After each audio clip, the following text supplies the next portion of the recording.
11% de rendement sur les free cash flow, ce que vous pouvez obtenir à l'heure d'aujourd'hui si vous investissez sur Alliance. Alors, est-ce que c'est une entreprise intéressante à mettre en portefeuille ou watchlist? On va regarder ça tout de suite. Pour commencer, je tiens à vous rappeler que ceci n'est pas un conseil d'investissement et en aucun cas à prendre comme tel. Ceci est juste une vidéo d'analyse quantitative et sûrement qualitative. Aujourd'hui, on va parler d'Alliance. Donc, Alliance, qu'est-ce que c'est? On est dans la finance, donc surtout dans l'assurance. On va aller assurer des petits porteurs, on va aller assurer des entreprises, voilà, on va aller assurer un petit peu tout le monde, les petits commerçants, donc Alliance, est dans ce genre de business. Donc aujourd'hui, on a un rendement du dividende à 5%, une capi à 90 milliards, et on va aller regarder un petit peu ce graphique. On voit que voilà, en 2000, on a eu une très grosse explosion à ce niveau-là, et ensuite on est redescendu, puis en 2008 on a eu une explosion, et de 2008 à maintenant on est sur une phase d'expansion à peu près sur ce genre de business, sachant que ça fait un petit peu longtemps qu'elle existe. Donc Alliance, on a pas mal de points de référence, et donc on va pouvoir aller regarder un petit peu ce qui nous intéresse.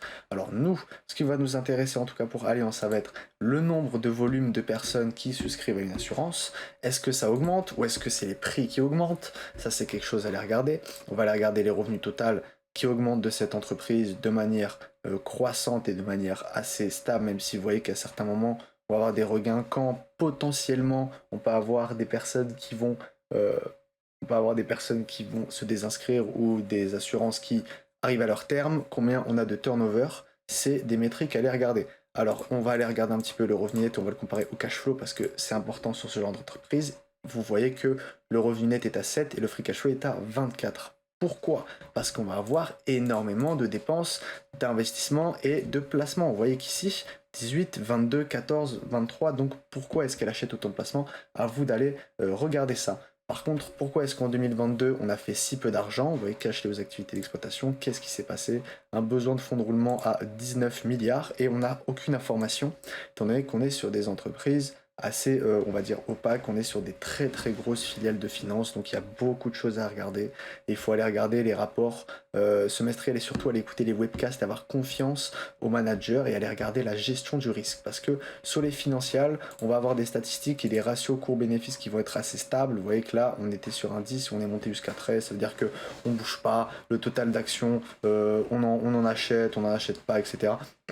De toute façon, l'entreprise n'évolue pas de manière drastique. Maintenant, ce qu'on va aller voir, rendement des capitaux employés qui n'est pas intéressant, rendement du capital investi qui ne l'est pas. Pourquoi? Parce qu'il y a un versement du dividende.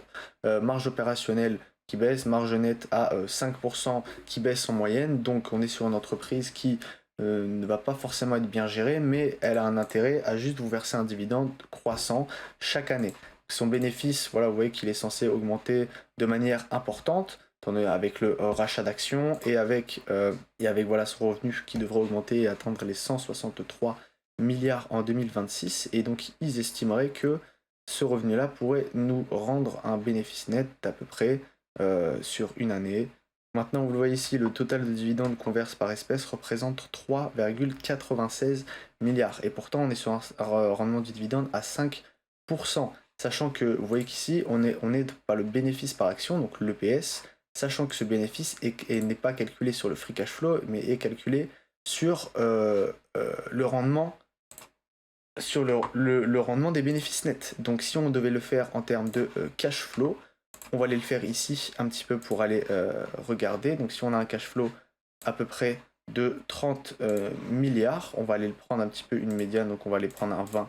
Donc on prend 20 milliards, hop, qu'on va diviser par le nombre d'actions, on est sur 400 millions, on est à peu près sur 50, donc on pourrait avoir 50 euros par action, à peu près pour une action à 225, donc on aurait un rendement qui pourrait être énorme, étant donné que vous voyez, les dividendes, on est sur, bon là ils nous disent un ratio de paiement de 69%, mais je vous rappelle qu'on est uniquement sur le bénéfice net qu'a l'entreprise. Bon, en tout cas, si on regarde en termes de dette, l'entreprise est assez peu endettée, on a quand même énormément de passifs, alors à quoi représentent ces passifs? En termes de dette à court terme, on ne sait pas. Compte créancier, ça va surtout être ce genre de choses-là. Dette à long terme, vous voyez qu'à un moment, elle en a, elle en a pas, elle en a pas. Provision pour risque et charge, ça va être autre chose. C'est un petit peu c'est le goodwill, si vous voulez, mais de manière inverse. Donc quand son goodwill va se déprécier, elle va le mettre en provision pour risque et charge. Voilà, c'est juste une technique comptable. Vous voyez qu'il y a des moments, il y est pas, parce qu'on a énormément d'acquisitions. Vous voyez que le total d'actifs baisse et augmente de manière significative, étant donné qu'on va avoir des fois énormément de liquidité, énormément en inventaire total, énormément en total de créances. Il faut aller regarder les rapports Et surtout, il faut aller regarder les totales, voilà, business volume. Ici, on le voit, business volume, on voit que ça augmente. On a un delta de à peu près 4000, on a à peu près 4 milliards de volume, on a à peu près 4 milliards d'euros en plus en volume. Donc ça, c'est ce qui nous intéresse. Core return on equity qui augmente, core earning per share qui augmente de manière significative aussi. Donc potentiellement, on a eu voilà, on a eu Total Business Volume qui augmente de 6,4% comparé à Private Year qui a été most driven par Property Causally Business Segment dû au prix positif sur les effets en Germanie, Amérique, Turquie, Alliance Global, etc. Et les volumes effect largement par Alliance Partner en Turquie. Donc on a des augmentations, donc Life Air Business qui, elle, a eu une partie négative par rapport à l'Asset Business Management. Donc en gros, potentiellement, on va avoir des segments qui vont bien se comporter, mais avec le bras financier, on va avoir des pertes. On a eu un BFR négatif, donc en gros, on a eu le bras financier qui a potentiellement énormément vendu à crédit, et en fait, on a eu des BS, on a eu des personnes qui ne pouvaient pas rembourser leur crédit, etc. Donc, c'est des choses importantes, et donc l'importance qu'il faut regarder, donc c'est la gestion du risque. Donc vous regardez un petit peu à ce niveau-là, est-ce qu'on peut aller regarder un petit peu, voilà, Risk and Opportunity Management. Dans Report 2022, on décrit le risque et l'opportunité adressé à un potentiel risque pour notre business et notre profil de risque. Donc bon, voilà, vous regardez un petit peu. Donc là, ils disent qu'ils vont en parler.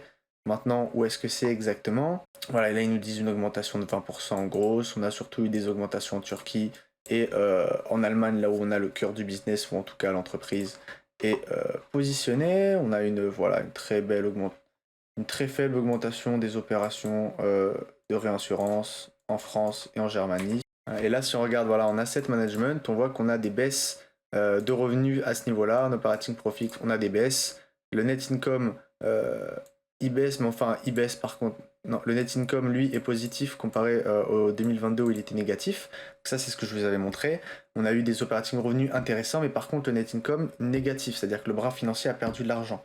Pourquoi est-ce qu'on a eu des baisses? Est-ce qu'on a eu des personnes qui n'étaient pas capables de rembourser leurs emprunts? Est-ce qu'on a fait beaucoup trop de crédits? Ou est-ce que potentiellement on a fait des crédits à 1 ou 2% et ensuite quand les taux directeurs sont montés, on est passé à 5 et bien au final on finance des personnes à perte parce qu'aujourd'hui l'argent coûte 5% et donc on aurait pu financer des gens à 5 au lieu d'à 2 ou au lieu qu'à 1. Donc cette gestion de risque, etc. Allez regarder ça dans le rapport financier. Aujourd'hui, est-ce que Alliance a été sanctionnée pour ça? On voit que non, on voit qu'elle a été sanctionnée en 2022 ici, mais on voit en juillet qu'elle avait pris une toute petite baisse par rapport à ces résultats-là. Mais ensuite, vous voyez qu'on est remonté totalement. Donc voilà, en 2022, quand on a baissé, on était remonté à ce niveau-là. Et ensuite, en termes semestriels, on a renvoyé des bonnes informations. Donc maintenant, sur les bénéfices nets, on a 11% de rendement, mais sur le free cash flow, on a possiblement des 50 à 60% de rendement. Maintenant, allez regarder la gestion du risque. Allez regarder si c'est une entreprise qui gère mieux quand elle a des taux directeurs qui sont hauts ou est-ce qu'elle gère moins bien. On voit qu'en 2022, elle n'a pas vu venir les taux directeurs. Donc, est-ce que potentiellement, elle va récupérer ça sur 2023, 2024, 2025. À vous d'aller regarder ça en écoutant les webcasts, c'est très important. Voilà. Si vous appréciez ce genre de vidéo, n'hésitez pas à mettre un like et à vous abonner. Moi, je vous dis à bientôt.